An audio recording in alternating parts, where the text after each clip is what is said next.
सबसे पहले मैं ऑर्गेनाइजर्स को बधाई दूंगा इतना सुंदर विषय चूज करने के लिए। ये विषय कि 6, 8, 12 इनको क्या कहा गया है, ये ब्लेसिंग है, कर्स है, क्या है? बहुत ही सुंदर विषय है और इसके बारे में एक मेरा छोटा सा विचार है। अगर 6, 8, 12 को आप अलग से, अगर आप बाकी सब हाउसेस को भूल जाएं और केवल 6, 8, 12 को देखें तो छठे घर से देखेंगे 8वां इज थर्ड एंड 12वां इज सेवेंथ, तो ये एक सीक्वेंस में 1, 3, 7। अब 8वें से देखिए, 8वें से 12वां इज फिफ्थ और छठा इज 11th, तो 1, 5 एंड 11 आ गया। नाउ सी फ्रॉम 11th अब क्या आता है, 12 से 6, 7th आ गया और 8th, 9th आ गया। पूरी सीरीज बना देखिए क्या बना आपको, 1, 5, 9 and 3, 7, 11। That means a combination of Shiv and Shakti. That means these are going to be the most important houses of the horoscope. पूरी की पूरी हॉरोस्कोप यहां से निकली है। पूरी वास्तु, जिसपे मैं नहीं बोलूंगा, भोलानाथ जी बोलेंगे या सतीश जी बोलेंगे, पूरी की पूरी वास्तु इससे निकली हुई है। आप शिव त्रिकोण और शक्ति त्रिकोण दोनों को जोड़िए। शिव त्रिकोण का है 1, 5, 9 और शक्ति को 3, 7, 11 और इनका जो कॉम्बिनेशन है 1, 5, 9, 3, 7, 11 और 6, 8, 12 का आपस का संबंध यही दिखा रहा है। दैट मीन्स जो कुछ भी शिव और शक्ति कंबाइन होकर देंगे वो 6, 8, 12 दिखाएगा। बाकी हाउसेस अपना इंडिपेंडेंट दिखाएंगे, आइदर शिव और शक्ति, लेकिन 6, 8, 12 शिव और शक्ति दोनों को एक साथ दिखाते हैं। ये उनकी विशेषता है और इसी वजह से अगर मैलिफिक होंगे तो इतने मैलिफिक होंगे बियॉन्ड डिस्क्रिप्शन, और बेनिफिक होंगे इतने बेनिफिक होंगे बियॉन्ड डिस्क्रिप्शन, क्योंकि शिव और शक्ति दोनों की शक्तियां एक साथ आ गई। This is the rarest of rare. और इसी वजह से मैं कहता हूं कि 6, 8, 12 को समझना बहुत मुश्किल है। और जैसे 6, 8, 12 मुश्किल है, उसी तरीके से दूसरा मुश्किल हमारा प्लेनेट है, दैट इज केतु। केतु जब बेनिफिक है, इतना बेनिफिक इसके बराबर कोई नहीं, और अगर मेलिफिक है तो उसके सामने शनि, राहु, मंगल सब फेल। इसलिए मैंने आज सोचा है केतु इन 12th हाउस पे थोड़ा सा 2-4 शब्द अपने लिखने का प्रयास करूंगा। केतु इन 12th हाउस, तो इनका भी इस विषय हो गया। और इसमें जो एक मैंने तड़का लगाया अपना, वो CPPL अनुरक्त ग्रह का। कारण यह है कि जब तक अनुरक्त ग्रह को आप नहीं जानते हैं, आपको पूरी हॉरोस्कोप के अंदर कहीं ना कहीं कुछ कमी रह जाएगी। CPPL means central planet of the previous life. और जैसे मेरी भोलानाथ जी अक्सर चर्चा होती रहती है कि उत्तर भारत में एक फंक्शन होता है छठी का, जब बच्चा पैदा होता है एक फंक्शन छठी का, यानी जन्म के 6 डे, दैट मीन 6 नक्षत्र, और ये छठा नक्षत्र को कहते हैं देवानुकूल। तो आपके जन्म के नक्षत्र से जो छठा नक्षत्र है उसका लॉर्ड आपका CPPL है। संक्षेप में, डिटेल में तो बहुत लंबा विषय है, करीब 1-1.5 घंटे का। इस संक्षेप में इतना है कि अपने जन्म नक्षत्र से आप छठा नक्षत्र देखिए, उसके लॉर्ड को आप अपना CPPL और अनुरक्त ग्रह समझ लीजिए। दैट मीन्स पिछले जन्म की जो अनुरक्तियां थी वो इस ग्रह के माध्यम से आपको दिखाई देंगी। जैसे कि केतु CPPL तब बनेगा जब जन्म हुआ हो मंगल के नक्षत्र में। जब मंगल के नक्षत्र जन्म होगा तो आपका केतु CPPL बनेगा। दैट मीन्स आपका मृगशिरा, चित्रा और धनिष्ठा, ये 3 की इंपॉर्टेंस सामने आ गई। जब जब इनमें जन्म होगा तो वो एक स्पेशल जन्म हो रहा है। आपकी मृत्यु भी मंगल की दशा में हुई और जन्म भी उसी दशा में हो रहा है। और केत दिखाएगा कि क्या परिस्थितियां थी, कैसे कैसे आप जिए और कैसे आपने शरीर छोड़ा। इसके संदर्भ में मुंडक उपनिषद का मंत्र बड़ा अच्छा है और मेरे ख्याल में पूरी की पूरी ज्योतिष को एक श्लोक में क्लियर कर देता है। आशीष, आर यू रेडी? कामान्या है कामयते मन्यमाना स कामाभिर्जायते तत्र तत्र। एक ही लाइन काफी, दूसरी लाइन की जरूरत नहीं है। कामान यह कामायते मन्यमाना स कामाभिर्जायते तत्र तत्र, यानी पिछले जन्म में आपकी अनुरक्ति जिस जिस भावों में रही है, जिन जिन भावनाओं में रही है, वो भावनाएं आपको चेंज करती हैं और मृत्यु के बाद में तत्र तत्र ऐसा ऐसा स्थान ढूंढती है जहां पर जन्म लेने के बाद आप उन ऋणानुबंधन को पूरा कर सके। और मेरे ख्याल पूरे ज्योतिष का सार यही है कि आपके उस पूरे जन्म में कहाँ कहाँ क्या क्या अनुरक्तियां थीं, क्या क्या कामनाएं थीं जो अपूर्ण रह गई, और उन अपूर्ण कामनाओं को आपको दिखाएगा ये अनुरक्त ग्रह। और उसके लिए बड़ा प्रयास करना पड़ता है, तत्र तत्र जगह जगह ढूंढता है कहाँ कहाँ जाकर के जन्म लेने पर आप इसको पूरा कर पाएंगे। अगली लाइन जो कह रही खाली जिनकी कामनाएं समाप्त हो जाती हैं उनका कोई जरूरत नहीं है। सर्वे प्रबलियंति कामः, अगर ऐसा हो गया है तो फिर आपको आस्था नहीं पड़ेगी। लेकिन ऐसा रेयर होता है, तो ज्योतिष ये बता रही है कि जो जो कामनाएं हमारी अभुक्त रह गई हैं उनकी भुक्ति के लिए आपको जन्म लेना पड़ेगा। और जन्म के लिए आपका कारण शरीर जगह ढूंढता रहेगा जहां पर जन्म लेने के बाद उत्तर। तो एक तो ज्योतिष पहला सिद्धांत ये सीख लीजिए आप, और इसको इस चीज को याद कर लिए, कामान यह कामायते मन्यमानः स कामाभिर्जायते तत्र तत्र।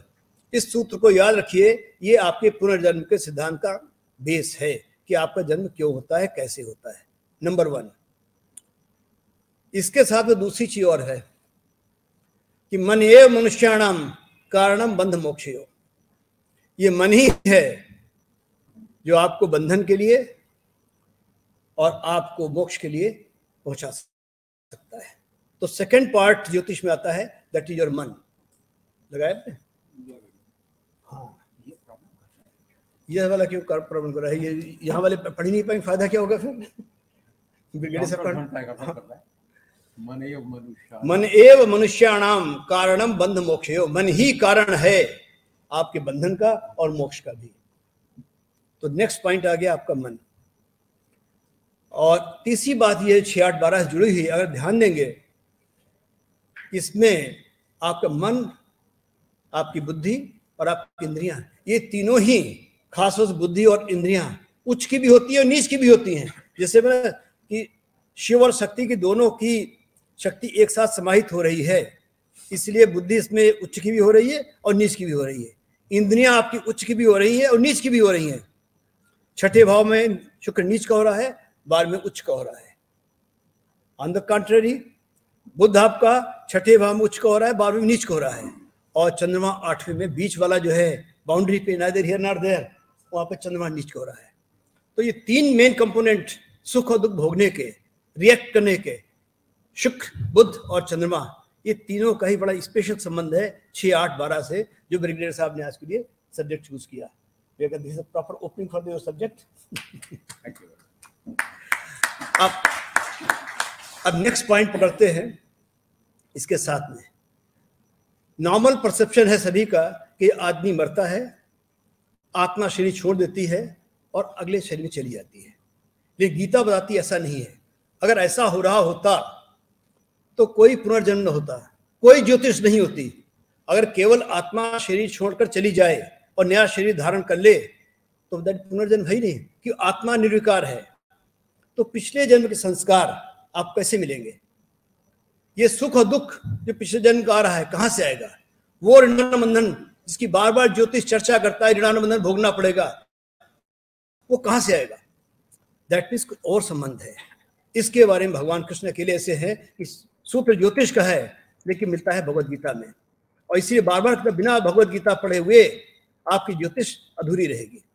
तो इस सूत्र का कहीं कारण नहीं मिलता है कि अगर आत्मा जो निर्विकार है, तो किसी में पार्टिसिपेट नहीं कर रही है, केवल वो शरीर छोड़कर जा रही है, तो अगला शरीर जो मिला आपका, उसका पिछले शरीर, पिछले जन्म संबंध क्या बना? Then there is no sambandh, no relationship, then the entire jyotish fails. भगवान कृष्ण इसका उत्तर दिया और बड़ा सुंदर, ममे वंशो जीव लोके जीव भूता सनातनः मनः षष्ठानि इंद्रियाणि प्रकृति स्थानी कर्षति। क्योंकि मेरा जो जीवात्मा है, मवे वांशो जीव लोके जीव भूता सनातन। अब क्या करता वो? मनः षष्ठान इंद्रियाणि, ये मन के माध्यम से आत्मा स्वयं कुछ नहीं करेगी, लेकिन आत्मा से जुड़ा हुआ है मन, और उसके साथ में 5 तन मात्राएं, कैपेसिटी टू अंडरस्टैंड शब्द, स्पर्श, रूप, रस, रंग, गंध। ये 5 तन मात्राएं, शब्द, स्पर्श, रूप, रस और गंध। ये जो एनर्जी है हमारी, इसको जानने की, समझने की, और जिनके माध्यम से फर्दर 5 ज्ञानेंद्रिय 5 कर्मेंद्रिय काम करेंगी, वो मन से जुड़े हुए हैं। तो पहली बात है, आत्मा जब भी कहीं जाती है तो ये 6 चीजों के साथ होंगी। कैसे? शरीरम यदि वापनोति यत् उत्क्रामत ईश्वरः, जब कभी जीवात्मा शरीर छोड़ेगा तब क्या करेगा? गृहीत्वा एतानि संयाति वायु गंधानि आशयात, कि जैसे वायु गंध के स्थान से गंध को लेकर चली जाती है और उसको कोई डिस्टर्ब नहीं करती, उसी प्रकार से जब आत्मा शरीर छोड़ती है तो शरीर को बिल्कुल डिस्टर्ब नहीं करती, लेकिन उसके अंदर से मन और 5 तन्मात्राओं की जानने की ऊर्जा है उसको लेकर चली जाती है और अगले शरीर में स्थापित कर देती है। अब जब आपका मन यहाँ आ गया यहाँ पर और 5 तन्मात्राएं आ गई तो नेचुरली इसके बाद में जो रिजल्टेंट 5 ज्ञानेंद्रिय डेवलप होंगी, 5 कर्मेंद्रिय डेवलप होंगी, वो एक पिछले जन्म से संबंध बना देंगी। तो ये क्लियर संबंध बनता हमारा पिछले जन्मों से। तो इसलिए ये दोनों श्लोक 15 का 7 और 8 ये जानना अत्यंत आवश्यक है। Only they explain the cause of birth, rebirth, rebirth and thereafter rebirth. Otherwise if we start believing केवल आत्मा चली गई तो कोई संबंध नहीं है और पूरी ज्योतिष का काम बेकार हो गया हमारा। सही है कि शरीरम यदि वापनोति यत् उत्क्रामत ईश्वरः गृहीत्वा एतानि संयाति वायु गंधानि आशयात। जैसे वायु गंध से गंध ले गई है, कोई चीज डिस्टर्ब नहीं, उसी प्रकार से आत्मा चली गई है, शरीर यहीं रह गया है और शरीर का क्या होगा? वो तो भस्म हो जाएगा। इसके बारे एक सूत्र है जिसको आज मैं एक्सप्लेन नहीं करूंगा, लेकिन बता रहा हूं, बहुत ही इंपॉर्टेंट सूत्र है, जीवन का अंतिम मंत्र है। वायु अनिलम अमृतम इदम भस्मांतगम शरीरम ओम कृतो स्मर कृतम स्मर कृतो स्मर कृतम स्मर। ये भी इसके अंदर छुपा एक सूत्र है, लेकिन आज इसकी चर्चा नहीं करूंगा। ज्योतिष जुड़ा हुआ है कि किस प्रकार से प्राणवायु निकल कर जाती है और वायु से मिल करके आगे चली जाती है और किस प्रकार से शरीर को भस्म करना आवश्यक होता है, लेकिन वो आज का सब्जेक्ट नहीं, 6-8-12 से नहीं जुड़ा है, इसलिए आज मैं इसको छोड़ रहा हूं। And I come back to Ketu again. Ketu in 12th house, और इसमें बीच में एक हॉरोस्कोप लगाऊंगा जिसके बारे में मुझे पूरी शंका है कि आप में से करीब 15-20 लोग जानते होंगे। प्लीज उसके बारे में कहिए मत किसकी हॉरोस्कोप है, कि मुझे मालूम है कई लोग तुरंत पहचान जाएंगे हॉरोस्कोप सी है। तो जो जान जाएंगे इससे अनुरोध है कि इसका जिक्र न करें किसकी है।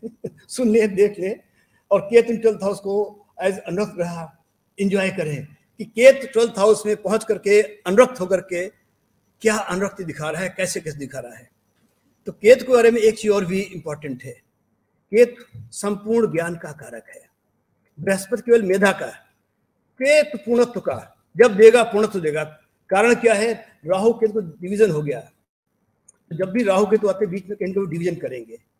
उस डिवीजन में क्या हुआ? केतु के पास बाकी सब कुछ है, लेकिन जो चाहिए था यहां से बारिंग स्पर्श, बाकी 4 तन्मात्राएं इसके पास नहीं जो मुख्य है, शब्द, रूप, रस, गंध, ये चीजें उसको नहीं मिल पा रही बेचारे को। नासिका नहीं है, कर्ण नहीं है, जीवा नहीं है। Thank you. क्योंकि ये तन्मात्राएं उसके पास नहीं है तो उसकी तीव्र इच्छा होती इन तन्मात्राओं को और इनके माध्यम बाकी एक्वायर करने की, और इन तन्मात्राओं के माध्यम से ही आपको पूर्ण ज्ञान प्राप्त हो सकता है। तो इसलिए केतु जब देगा पूर्ण ज्ञान देगा आपको। तो वो भी लगाई दो यार, वायु अनिलम देख लेंगे। वायु अनिलम अमृतम इदम भस्मांतगम शरीरम ओम कृतो स्मर कृतम स्मर कृतो स्मर कृतम स्मर।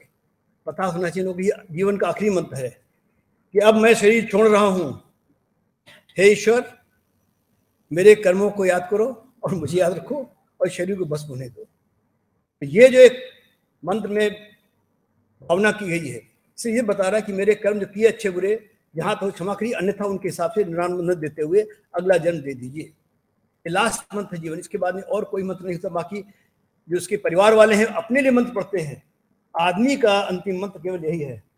लगा भाई यार, तो ईशो प्रसिद्ध का 15वां है, अब तो ढूंढ लो।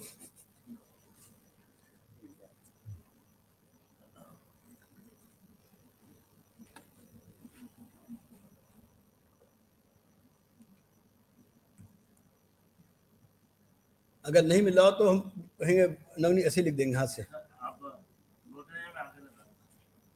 हम आगे बोलते हैं तब तक। और इस मंत्र के साथ जुड़ा हुआ एक और मंत्र है ईशोपनिषद का ही, और वो भी केतु से ही जुड़ा हुआ है। इनफैक्ट दोनों ही मंत्र केतु से जुड़े हुए हैं, और दोनों के माध्यम से ही हिरण्मयन पात्रेण सत्य अपहितम मुखम तत तुम तेन अपावृणु सत्य धर्माय दृष्टये। मुझे सत्य धर्म के दर्शन करने हैं जो माया से आवृत हो रहा है।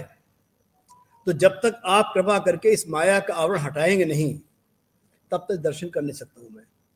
कि हिरण्मयन पात्रेण, ये स्वर्ण का मुख बना हुआ जो पात्र रखा हुआ है, इसमें ढक रखा है पूरा। एक बिहारी का दोहा है ना कि कनक कनक से 100 गुनी मादकता अधिका है, वह खाए बोराए या पाए बोराए।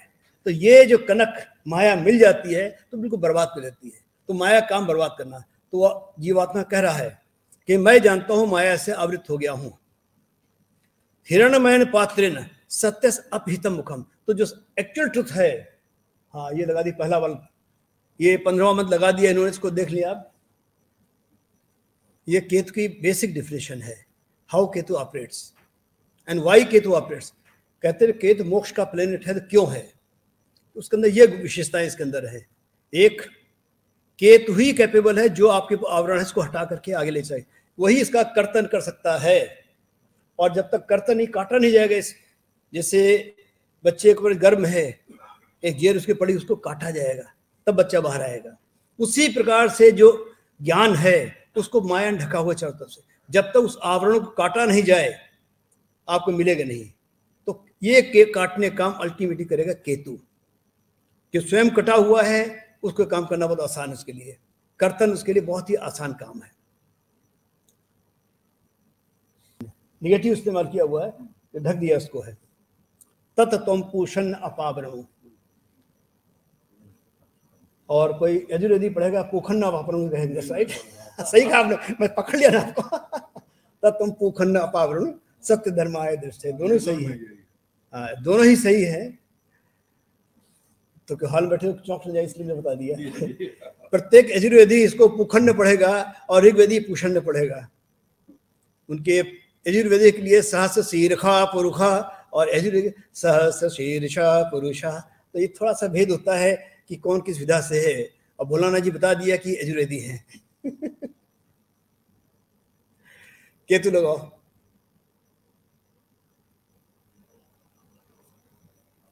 हाँ, अब ये नॉर्मल मंत्र आप सबने देखा होगा, कोई विशेष बात नहीं है, लेकिन इसके अंदर कुछ विशेष बात है केतु के अंदर, वो मैं दिखाने का प्रयास करता हूँ।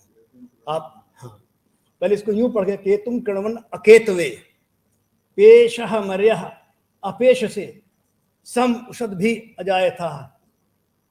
इस प्रकार से इसको पढ़ेंगे आप, फिर इसका एक एक वर्ड का अर्थ समझिए। ये विच्छेद कर दिया गया इसका।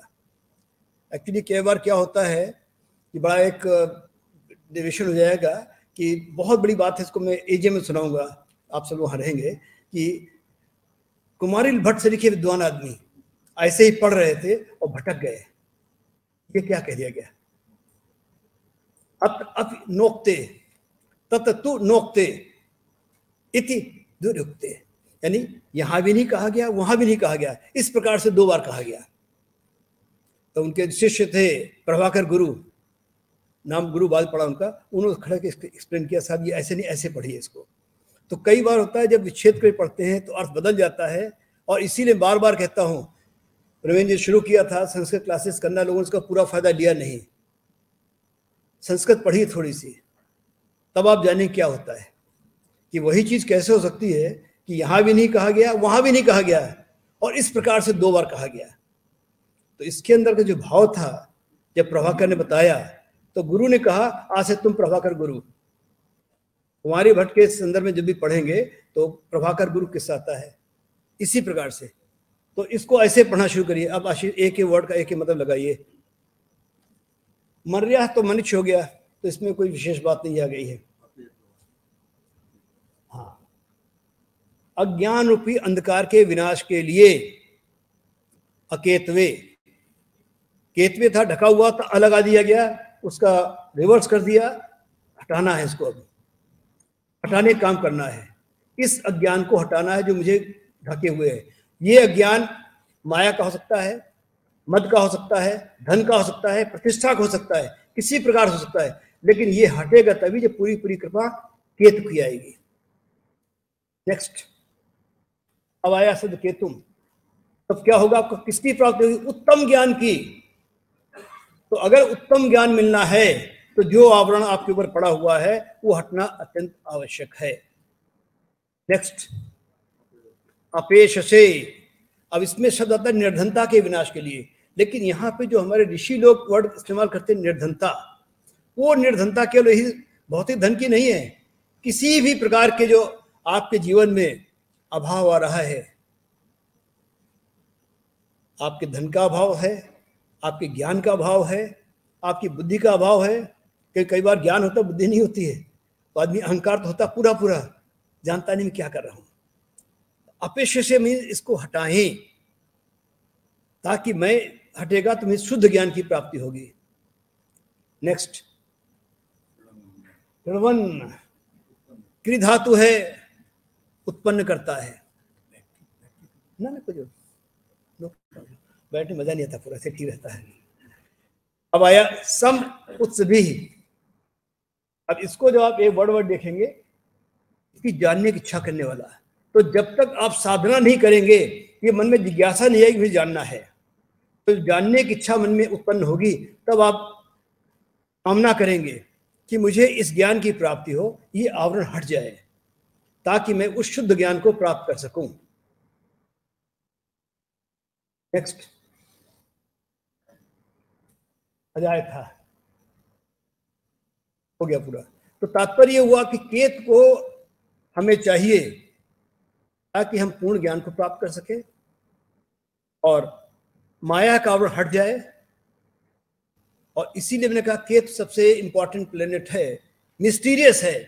अगर उसने माया का आवरण हटाने में मदद नहीं करी तो हैविली मेलेफिक हो जाएगा, और अगर उसने मदद की तो बृहस्पति ज्यादा बेनिफिक होकर के आपको कहीं पहुंचा देगा।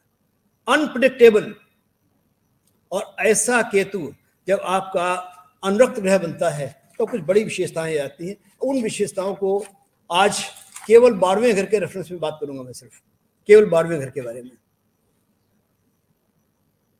केतु जब कभी भी अनुरक्त ग्रह बनता है तो पहली बात तो ये दिखाता है कि ये 12वें घर में अगर बैठा हुआ है केतु अनुरक्त ग्रह, तो ये चौथे का नवा है और नवे का चौथा है। ध्यान दीजिएगा, चौथे भाव का नवा भाव है और नवे भाव का चौथा भाव है। अब दोनों एक साथ जोड़ दीजिए, ये आपके पिछले जन्म की अनुरक्त को दिखा रहा है। और कौन सी विशेष अनुरक्ति है कि चौथे भाव से गिनते हैं तो नवा भाव आ रहा है और नवे भाव से चौथा आ रहा है। अब चौथा माँ के लिए होता है, नवा पिता के लिए है। तो दैट मीन्स कि पिछले जन्म में आप अपने माता पिता का जो ग्रुप था, जो संयोग था, उनके साथ में जब थे, उसमें ऐसे कुछ हालात प्रकट हुए कि उन्होंने आपके ऊपर एक इंडेलिबल छाप छोड़ दी, जो इस जन्म में अब नजर आएगी।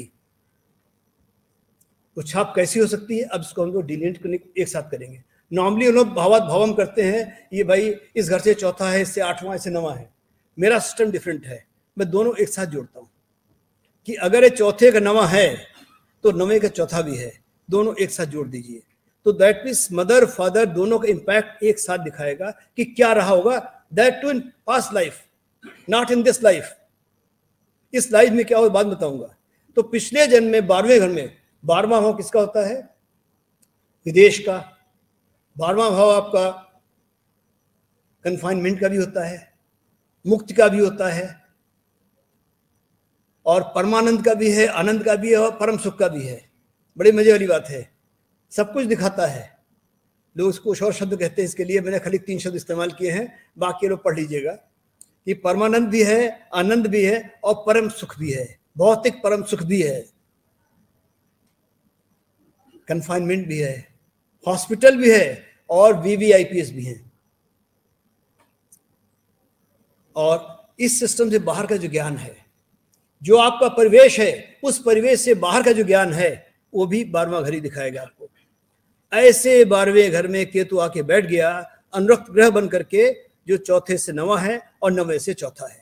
यानी माता पिता के साथ में पुराना कुछ विशेष ऋणान बंधन दिखा रहा है। अब ऋणान बंधन क्या है, क्योंकि चौथे से नवा है, ये बता रहा पिछले जन्म में माता की इच्छा थी ये जातक कहीं बहुत दूर जाए और आध्यात्मिक विद्या लेकर आए, लेकिन पिता की इच्छा थी नहीं, यहीं रहे, भौतिक सुख को प्राप्त करे। सीरियस कॉन्फ्लिक्ट रहा पिछले जन्म में। रिजल्ट क्या हुआ? न ये हो पाया न वो हो पाया, न तो आध्यात्मिक ज्ञान पूरा पा पाया, न ही वो भौतिक ज्ञान पा पाया। So both left unattended. Attainment of spiritual knowledge as well as physical knowledge both remained unfinished, unfulfilled. So there was very strong regret in his mind. I got nothing. उस रिग्रेट के साथ में जन्म होता है। अच्छा क्या क्या लिख डाला भाई? नवनी वही पढ़ते रहो। I can't see from back. एक बार पढ़ दो सबको, so that if need be I can explain. आप पढ़ो एक एक करके। अब ये पढ़ेंगे जोर से, आपका है कष्ट आते हैं जोर।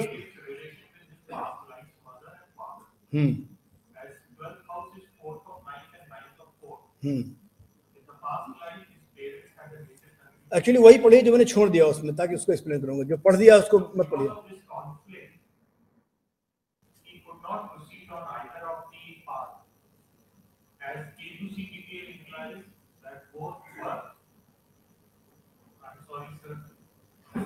लंबे आदमी खड़े हो जाओ। Implies he died with a regret that he could not complete his karma. He takes birth with a regret that he was neither here nor there. ठीक है, मैंने आप सभी कुछ पढ़ा, nothing left out. तो इस ग्लानि के साथ शरीर छोड़ता है कि मैंने न तो ये पाया और न ये पाया, और इस जन्म में वो ग्लानि इसके साथ रहती। अब उसका रिजल्ट क्या होता है? इस जन्म में उसका रिजल्ट देखिए। अब इस जन्म में अब की बार वो माँ के कहने पर स्पिरिचुअल नॉलेज पाता है। आई रिपीट, इस जन्म में ये जाता अपनी माँ के कहने पर, या माँ से, या माँ के कहने पर, या माँ के द्वारा, तीनों संभावनाएं हैं, इसको स्पिरिचुअल ज्ञान मिलता है। और father he is man of status, क्योंकि फादर की इच्छा थी पिछले जन्म में इसको स्टेटस मिले, नहीं मिला इसको। इस जन्म में father shell start in A very good position. पिता की पोजीशन बहुत अच्छी होगी इस जन्म में, और माता के माध्यम से इसको आध्यात्मिक ज्ञान प्राप्त होगा। यह हुआ पिछला ऋणानुबंधन और इस जन्म का संयोग, दोनों मिला के एक साथ देखेंगे, देन अंडरस्टैंड कि क्या हुआ, कैसे हुआ। जब मेरा टाइम होने बता दिए मुझे, तो थोड़ा सा टाइम की पाबंदी नहीं, ये 6 घंटे लेक्चर है, फिर बस कहीं मुझसे कंटिन्यू 6 आवर्स। मैं नहीं चाहता ऐसा हो जाए। ये लेक्चर बहुत लंबा है, मैं कट शॉर्ट करके बोल रहा हूँ। आप दूसरा इसमें देखिए, ये तीसरे भाव का 10वां है और 10वें भाव का तीसरा है। ठीक है, ध्यान से देख लीजिए। जहां पे न समझ, तीसरे भाव से काउंट करेंगे तो 12वां भाव 10वां आएगा, और 10वें भाव से तीसरा आएगा। क्या तात्पर्य हुआ? ये अनुरक्त रहा है। तो पिछले जन्म में जब इसको न तो आध्यात्मिक ज्ञान पूरा मिल पाया, न भौतिक ज्ञान मिल पाया पूरा, न कुछ बहुत बड़ी कमाई कर पाया, न इसने कोई बहुत बड़ा ज्ञान पाया। Then he tried to do something in the field of communication. अब ये communication, reading, writing, transport, traveling किसी तरीके का हो सकता है, लेकिन उसमें इसके को-बॉर्न से बाधा पहुंचाई। भाई बहन जो भी रहे होंगे जमाने में, उन्होंने इस काम को भी होने नहीं दिया। There was a systematic obstruction in that field. बड़े सिस्टम से उन्होंने उसको काम को होने नहीं दिया। As a result, he got frustrated in that life also. अब उसका रिजल्ट क्या होगा? इस जन्म में इसके वो को-बॉन्ड्स जो भी होंगे वो इस पर डिपेंडेंट होंगे। He will, और she भी कह सकते हैं। और बाय द वे जहां जहां मैं ही कर रहा हूं उसको she भी पढ़ लीजिए। जैसे लीगल लैंग्वेज लिखते हैं, here he means she also, और आज की भाषा में क्या है, here he means she and LGBT also। अब क्या किया जाए, कहीं बदल रहा है तो हमें अपनी भाषा को मॉडिफाई करना पड़ेगा। तो यहां पर this person shall have to support his co-bonds who are in difficulty. They shall be dependent on him. Past life में को-बॉन्ड्स ने इसको काम नहीं करने दिया, इसकी प्रोग्रेस को ब्लॉक कर दिया। इस लाइफ में उनकी जो जिंदगी है वो टोटली बिल्कुल बिखरी हुई होगी, और ये जातक उनको बार बार मदद करेगा। He shall keep on, or she shall keep on helping them. और उनको लाइफ में धीरे धीरे के ऊपर उठाएगी। At the same time he shall develop a fantastic capacity to speak. He और she will be a very good speaker. वो कम्युनिकेशन जो पूरा नहीं हो पाया यहां पर इस तरीके से पूरा होगा। And particularly on the field of occult sciences he shall be और she shall be a fantastic speaker. जब बोलना शुरू करेगा पीपल स्पेल बाउंड होकर सुनेंगे उसको। तो दो बातें हो गई पिछले जन्म और जन्म के बीच में। पिछले जन्म में इसके कम्युनिकेशन के काम को इसके को बाउंड से होने नहीं दिया, बड़े सारे ऑब्स्ट्रक्शन स्पीड ब्रेकर्स लगाए। अब इस जन्म में वो सबके सब इस पे डिपेंडेंट हो जाएंगे और he shall become a fantastic speaker on the occult sciences. वो चाहे ज्योतिष हो, चाहे तंत्र हो, चाहे मंत्र हो या ऐसी कोई विधा हो, जिस विधा पर भी वो बोलना शुरू करेगा शुरू करेगी उस पे लोग स्पेल बाउंड होकर सुनेंगे। And they will say what a speaker. क्या ओरेटरी है इनकी, फैंटास्टिक ओरेटर। तो ये पास्ट लाइफ और दिस लाइफ करेक्शन जो केतु दिखाता है, इसके लिए कहता हूं कि please do read CPPL। Without reading CPPL you can not decode horoscope properly. आप अभी देखें, बाकी छोड़ दी मैं, अभी सिर्फ एक ही प्लैनेट पकड़ा है केतु है CPPL in the 12th house. Now क्या कुछ लगा गया क्या? हाँ भाई नवनीत को रह गया, पढ़ दो उसको जो। हाँ इन्होंने सवाल कर दिया, अगर ये नॉर्मल केतु हो तो डिफरेंस क्या होगा। एक सवाल आया इधर से, आज सुबह इन्होंने सवाल किया, मुझसे आ रहा था कि अगर ये केतु CPPL न हो, नॉर्मल केतु, तब क्या होगा। भाई नवनीत पढ़ दो तब क्या होगा। फर्क देखिए दोनों में क्या है कि केतु अनुरक्त ग्रह के बैठा 12वें में और बिना अनुरक्त ग्रह के नॉर्मल केतु बैठा हुआ 12वें, तब क्या होगा। पढ़ो भाई जोर से।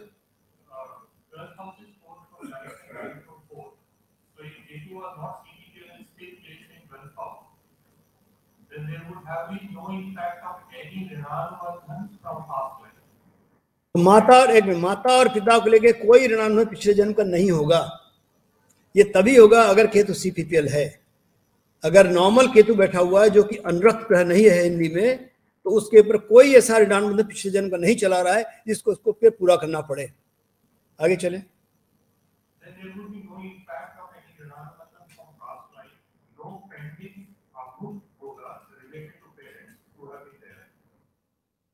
This would imply that Nikhil would have spiritually gone outside to complete his education. अपने बर्थ प्लेस से दूर जाके शिक्षा पूरी करेगा बिना किसी झंझट के, बिना किसी एक्सेस बैगेज के। पिछले केस में एक्सेस बैगेज था, जो फ्लाइट जाते हैं अगर एक्सेस बैगेज आए तो लाइबिलिटी होती है। ऐसा नहीं होता है, सामान आपका ही है लेकिन अब बन गया लाइबिलिटी आपके लिए। लेकिन अगर केतु अनुरक्त ग्रह नहीं है तो अब की बार ऐसी आपके ऊपर कोई लाइबिलिटी किसी को नहीं है। आप you free from all such liabilities, straight away on your own. आप दूर जाकर के पहले नॉर्मल शिक्षा ग्रहण करेंगे, बाद में स्पिरिचुअल टर्न होने की कोशिश करेंगे। उसमें क्या था, since birth because of mother आपके अंदर स्पिरिचुअल स्टडीज की टेंडेंसी आ जाएगी। माँ खुद पढ़ा दे, माँ के कहने पे गुरु पढ़ा दे, या माँ कुछ किसी को बता दे वहां जाकर किसी क्या। लेकिन कुछ ऐसा सिस्टम बनेगा कि छोटे पर से ही आपको आध्यात्मिक विद्याएं जानने का मौका मिल जाएगा अगर केतु अनुरक्त रहे। अगर केतु अनुरक्त नहीं है, वहीं 12वें घर में बैठा हुआ है, तो स्ट्रेट अवे बर्थ प्लेस दूर जाके आप पढ़ाई पूरी करेंगे, आगे चलेंगे, फिर धीरे धीरे अध्यात्म में भी रुचि लेंगे। इसमें उल्टा है तो शुरू हो जाएगा। तो ये बेसिक डिफरेंस हुआ केतु अनुरक्त होने पर या न होने पर। आगे पढ़िए।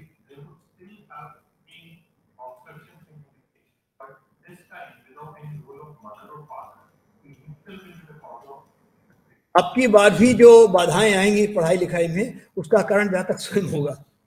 पिछली बार जो था या पिछली बार जो था उसमें माता पिता के कारण बाधाएं आती रही। अब की बार इस जन्म में जिसका केतु 12वें में है, कुछ बाधाएं आएंगी, लेकिन वो बाधाएं आपकी स्वयं की क्रिएट की हुई हैं, नॉट बिकॉज ऑफ एनी ऋणानुबंधन ऑफ पास्ट लाइफ और बिकॉज ऑफ मदर और father. So this is a basic difference. Next. There would have been no ऋणानुबंधन and linkage of mother's look or suit due to it. इसमें एक बात छूट गई है पिछली बारे में, जब केतु CPPL होता है तो उसमें माँ को इसका बड़ा स्पेशल संबंध बनेगा। माँ को इस जातक से या जातिका से विशेष सुख मिलेगा और विशेष दुख भी मिलेगा।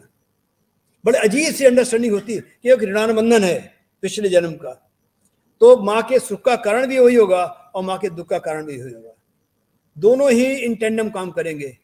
माँ को बड़ी गर्व की अनुभूति होगी, ये मेरा बच्चा बच्ची यहाँ पहुंच गया है। एट द सेम टाइम हालात ऐसे होंगे, कुछ ऐसी चीज बनेगी कि माँ को पसंद नहीं आएगी। ये पिछला ऋणान बंधन है। लेकिन अगर ऐसा नहीं है तो ऐसा कुछ नहीं होगा इसमें। अगर केतु नॉर्मल है, अनुरक्त ग्रह नहीं है, तो ऐसा कुछ नहीं होगा। लेकिन अगर अनुरक्त ग्रह है तो ये माँ के बहुत बड़े सुख का और कुछ दुख का भी कारण ये जातक बनेगा, यह जातिका बनेगी। ठीक है, now let's come back to. तो आई थिंक मेरे सब लोग समझ गए केतु अनुरक्त होने पे न होने पे कितना अंतर आता है। क्लियर? तो जहां किसी डाउट हो हाथ रेज कर सकते हैं, आई कैन एक्सप्लेन दैट। हाँ, अब ये दूसरी बात बढ़िया आ गई। हम लोग पढ़िए इसको जोर से।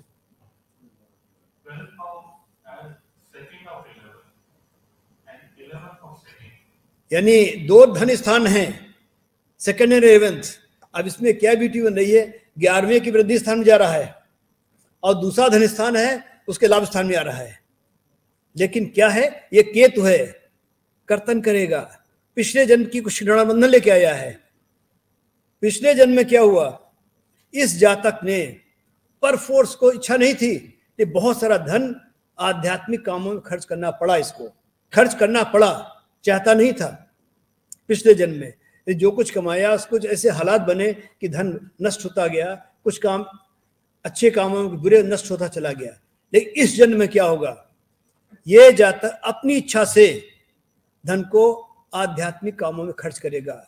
He shall be instrumental in making something or contributing in some spiritual body, educational institute or any such thing which has got spiritual or educational impact। यानी शिक्षा के क्षेत्र में, धर्म के क्षेत्र में, अध्यात्म के क्षेत्र में ये अपनी मर्जी से धन खर्च करेगा अगर केतु अनुरक्त ग्रह है। क्योंकि पिछले जन्म में इसने धन वेस्ट किया, जिसकी इसकी बड़ी ग्लानि रही अंत में कि मेरा धन भी वेस्ट हुआ, अध्यात्म नहीं मिला, कुछ हाथ नहीं आया। उस रिग्रेट के कारण इस जन्म में ये बहुत जल्दी ही आध्यात्मिक ज्ञान प्राप्त करने लगेगा और उसके बाद में समय समय पर अपना धन किसी बड़ी संस्था के साथ जुड़ करके काम करेगा, या संस्था स्वयं बना देगा, कोई एजुकेशन इंस्टीट्यूट बना देगा, कोई स्पिरिचुअल इंस्टीट्यूट बना देगा, या किसी में जुड़ जाएगा। Any such thing is possible. Thank you sir.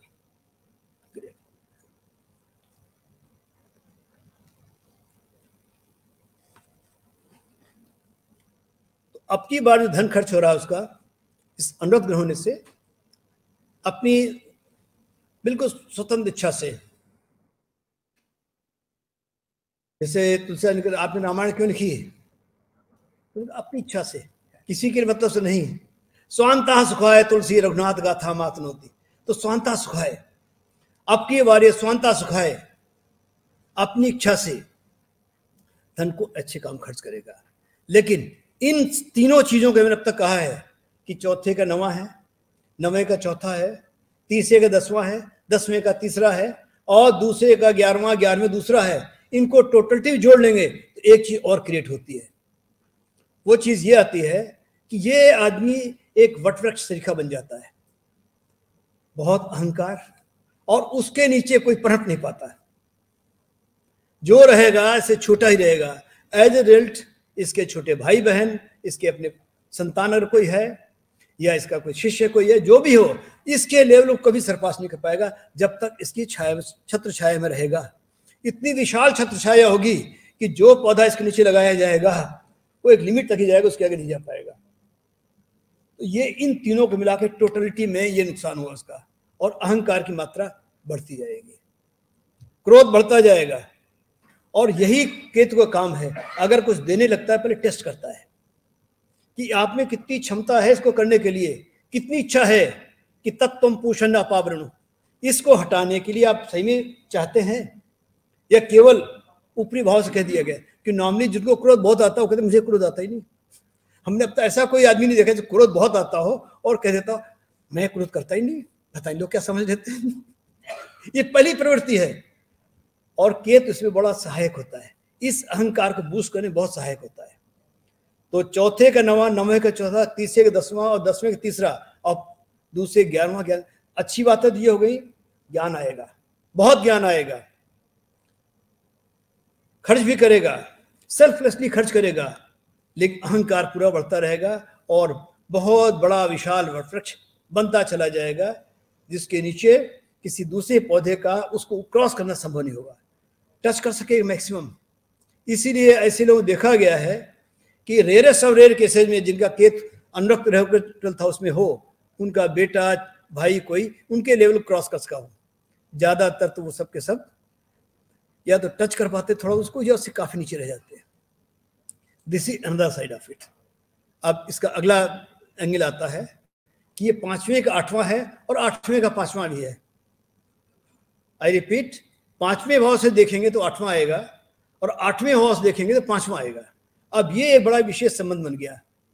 5वां भी विद्या का मंत्र का स्थान है, 8वां भी गुह्य विद्याओं का स्थान है और 12वां तो परम गुह्य स्थान है। इनके भी संबंध बन रहा है 5वें और 8वें का, 8वें और 5वें का बहुत ही विशेष संबंध बन गया। अभी तात्पर्य क्या हुआ? पिछले जन्म में आपको गुरु मिल रहे थे, लेकिन because of tussle of mother and father आप उसका फायदा नहीं ले पाए। रिजल्ट क्या होगा? इस जन्म में कम से कम आपको 3 गुरु मिलेंगे और तीनों से आपको मंत्र मिलेंगे और आप इस दुविधा में रहेंगे कि किसको फॉलो करें। बड़ी विशेष चीज होती है कि तीनों ही मंत्र मिलेंगे, पावरफुल मंत्र मिलेंगे, लेकिन आप इस दुविधा में रहेंगे इसमें किस मंत्र को फॉलो करूं मैं, कौन सा मंत्र मुझको अंतिम लक्ष्य ले जाएगा। विद्या तो ऑलरेडी बहुत आ गई है। आई रिपीट, ये मंत्र तब मिलेंगे जब इसका ज्ञान ऑलरेडी पहुंच चुका होगा बड़े लेवल पे, जब समाज में रिकॉग्निशन हो गई होगी, प्रतिष्ठित हो गए होंगे आप, पूरी प्रतिष्ठा है। उस प्रतिष्ठा के बाद ये प्रश्न आता है कि 3 गुरु मिल गए और मंत्र दे दिए, इसमें किस मंत्र को फॉलो करूं। एक्चुअली अब थोड़ा सा डेविएशन आएगा, लेकिन मैं एक बात जरूर कहूंगा कि गुरु का काम क्या होता है। जब कोई सही गुरु आपको मिलेगा तो सबसे पहले वो देखेगा कि जो आपको अनुरक्त ग्रह है उसके माध्यम से आपके पिछले कौन शरीर का चक्र एक्टिवेट हुआ था। आज्ञा चक्र था, विशुद्धि था, अनाहत था, मणिपुर था, स्वादिष्ठान था, मूलाधार था, या सहस्रार या 8वां चक्र जो गोपनीय रखा जाता है। आपको जब कहीं से मिलेंगे केवल 7 चक्र पढ़ाए जाते हैं, 8वां चक्र गोपनीय रखा जाता है, जान करके कि जब आप 7 चक्रों के पूरे ज्ञान प्राप्त कर लेंगे, उस लेवल से क्रॉस करेंगे, तब कोई गुरु धीरे से बताएंगे एक 8वां चक्र भी होता है, वो ये होता है। जैसे गायत्री मंत्र है, आजकल सभी लोग पढ़े जा रहे हैं धुआंधार, बड़े प्रसन्न होते हैं, हमने वेद खोल लिया और गायत्री मंत्र पढ़ लिया, लेकिन क्या पढ़ा? 99% ने नहीं पढ़ा। गायत्री छंद मीन्स 24 मात्रा, लिखा क्या गया 23 मात्रा का, और सब 23 मात्रा पढ़े जा रहे हैं। कि आइडिया ही था, जब तक कोई सही आचार्य मिलकर के आपके कान में न बताए बेटा 23 को 24 ऐसे करके पढ़ना, तब तो बात नहीं होगी। तो सही गुरु का काम ये होता है, जब भी कोई अच्छा शिष्य आता है तो पहले उसके सभी चक्रों को देखता है, उसके अनुरक्त ग्रह को देखता है, उस अनुरक्त ग्रह के माध्यम से उस अक्षर में पहुंचता है जो एक्टिवेट हो रहा है। उस अक्षर के माध्यम से कौन सा देवता और किस मंत्र उसका पाठ किया जाए। अगर आपको भगवान राम के बारे में साधना करनी है तो आप राम नाम से करेंगे, कौशल चंद्र नाम से करेंगे, दशरथ नंदन करेंगे, कौशल नंदन करेंगे, किस नाम से किस प्रकार से करेंगे, that is it to be decided by that guru कि कौन सा छोटा बड़ा नाम होगा। जब तक वो नहीं आएगा, कोई प्रॉब्लम हो गई क्या? आइए आइए, बड़ी देर कर दी मेहमान आते आते। इधर होला, इधर ही प्रॉब्लम होगा। I thought the guy forgot where I was. He was pointing something here. Should I start? ठीक है। तो मैं कह रहा था, जब आप उस चक्र को, उस अक्षर को आइडेंटिफाई कर लेते हैं तो देवता भी आइडेंटिफाई हो जाता है, और उसके बाद में आपको आराम से आगे बढ़ना है। एक बहुत छोटा एग्जांपल दूंगा। एक बड़े सिद्ध पुरुष थे कुरुक्षेत्र में, मैं ऑफिशियल ड्यूटी गया हुआ था, तो जो लाइजन ऑफिसर था सिटी मजिस्ट्रेट, उन्हें साहब वो गुरुजी जाने वाले हैं, मैं आपको दर्शन करा सकता हूँ, बात नहीं कर सकते हैं। हमने एक बार दर्शन करा दीजिए, बाकी बात तो मैं कर लूँगा। तो जैसे ही मेरा उनका आमना सामना हुआ, हमने झुककर एक कान में बात कही। वो बात बता देता हूँ सबको, क्यों पता ही नहीं बताऊँगा। मैंने कहा स्वामी जी ये आपने आयंग छोड़कर क्लिंग क्यों पकड़ लिया? स्वामी जी मेरा हाथ पकड़ा, कुटिया में ले गए, प्रोग्राम सब बंद गया। 2 घंटे बात की मुझसे, कि वो समझ गए कि मैं उस विधा को जान गया हूँ जिस विधा से होकर यहाँ तक पहुँचे। तो ये सही गुरु काम होता है, ये जानना कि ये जातक अपने अनुरक्त ग्रह के माध्यम से पिछले जन्म में किस चक्र से संबंधित, किस देवता और किस अक्षर संबंधित साधना करता रहा है। इन जातकों की विशेषता क्या होगी? इनको 3 गुरु मिलेंगे, 3 पावरफुल मंत्र देंगे, लेकिन ये दुविधा में रहेंगे कि मैं किस मंत्र का फॉलो करूं। That shall be another problem. आप नेक्स्ट लेते हैं, क्योंकि कहानी बड़ी लंबी है। हरि अनंत, हरि कथा अनंता, इसको जितना खींचे चलता ही रहेगा, थोड़ा कटशाट करते हैं। अब ये छठे का 7वां है और 7वें भाव का छठा है। ये बड़ी विशेष चीज बना रहा है। छठे भाव का 7वां भाव बनता है और 7वें का छठा। अब दोनों को टोटलिटी में जोड़िए, इसमें क्या बात रही होगी? जब आप इसको अनुरक्त ग्रह से जोड़ते हैं और देखते हैं 7वें भाव का छठा है और साइड बाय साइड छठे भाव का 7वां है, तो यह दिखाता है पिछले जन्म में इस जातक या जातिका ने अपने स्पाउस को छोड़ दिया। उसी कंफ्यूजन में कि आज आध्यात्मिक सुख के लिए जा रहे हैं, कल को भौतिक के लिए जा रहे हैं, लेकिन उस कंफ्यूजन में जो सफरर था दैट वाज स्पाउस।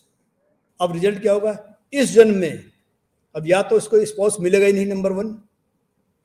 अगर मिल गया तो कुछ न कुछ समस्या रहेगी, और अगर मान ली समस्या भी नहीं रही तो किसी वजह से फिजिकल डिस्टेंस रहेगा, और अन्यथा क्या होगा? थ्रू आउट द लाइफ इसको अपने स्पाउस को लुक आफ्टर करना पड़ेगा, हर प्रकार से फिजिकली सोशली हेल्प करनी पड़ेगी all the time. He shall have to spend much more time on the spouse than needed. इतना करने के बाद पिछले जन्म का वो ऋणानुबंधन पूरा हो पाएगा। अगर यही केतु नॉर्मल रहा होता, ये अगर सीपीपीएल न रहा होता, तो ये चीज नहीं होती। कुछ समस्याएं तो आती फिर भी, लेकिन इस प्रकार की नहीं आती कि स्पाउस की संभावना ही न हो, और अगर मिल जाए उसकी डेथ हो जाए या डाइवोर्स हो जाए, सेपरेशन किसी तरीके हो जाए, या फिजिकल सेपरेशन हो जाए, या ऐसे हालात क्रिएट हो जाए कि इसको ही स्पाउस को लगातार अटेंड करना पड़े। ये केवल तभी होगा जब केतु अनुरक्त ग्रह होकर के आपके 12वें भाव में बैठा होगा। अभी कितनी साइड हो बच्ची बताओ, आइडिया थोड़ा सा, क्योंकि 12-20 हो रहा है मेरे ख्याल से है तो बड़ा इंटरेस्ट, लेकिन समय की सीमा रखने। एग्जाम्पल खाली एक हारोस्कोप दिखा दी, तुला लग्न की नाम मत बताइए, बाकी सब छोड़ दीजिए। तो एक हारोस्कोप दिखा दी तुला लग्न, ये पहला पॉइंट लगे, इसे बहुत लंबा टाइम लगे। ये बड़ा ही अच्छा गीता का 12वें अध्याय का 8वां श्लोक है, बहुत ही सुंदर है और ज्योतिष से बहुत सुंदर दिख जुड़ा हुआ है। इनफैक्ट मैं इसको एक्सप्लेन कर चुका हूं अभी थोड़ी देर पहले। मैं ये मन आधस्त्व, मैं बुद्धि निवेश है। भगवान कहते हैं अपना मन तो मुझे दे दो और बुद्धि का मुझे निवेश कर दो, तब क्या होगा? निवश्यस्य मय्ये अत ऊर्ध्वं न संशयः, तब तुम्हारी इंद्रियां भी सभी कुछ मेरे काबू आ जाएगा। जैसे हमने कहा ना कि चंद्रमा, शुक्र और बुध, यहाँ कृष्ण कहते हैं अगर ये 3 चीजें आप समर्पित कर दी तो आपका उद्धार हो जाएगा, कोई समस्या नहीं उसमें है। लेकिन इसी और लंबी कहानी है मेरे ख्याल से। अगर सब तो हो गया है, हाँ एक चीज रह गई बाबा, हाँ सॉरी, ये मैंने बहुत वाइटल पॉइंट छोड़ दिया था। अगर केतु अनुरक्त ग्रह है तो आदमी न भी चाहे कितने एडवर्स हालात क्यों ना आ जाए, 48 ईयर्स के बाद उसके जीवन में क्रांति आ जाएगी और आध्यात्मिक उन्नति होगी ही होगी, इसको रोक नहीं सकता अगर केतु सीपीपीएल है। This was very vital point which I miss somehow. अब बाकी छोड़ दे, तुम बाकी शुरू करें तो फिर घंटा 2 घंटा चलता रहेगा। प्रदीप जी भी आए तो इंडिकेशन आ गया, अब स्टॉप करो, दूसरे स्थान आ गया है। तो इसलिए इन्हीं शब्दों के साथ में अगली बात मैं छोड़ता हूँ। हर्ष को, अब हर्ष को भी छोड़ ही दो यार, काम का नाम लेना नहीं, हर्ष को भी छोड़ ही दो, क्यों दिखाना उसको भी, रहने दो। 2-3 हर्ष को फिर मैं जानबूझ छोड़ रहा हूँ, फिर कभी मौका मिला तो इस सब्जेक्ट पे भी 1 घंटे का कुछ बचा हुआ है, फिर अगले मौके पे इसको हम चर्चा कर लेंगे। आपने शांति सुना, इसलिए बहुत बहुत धन्यवाद। नमस्कार।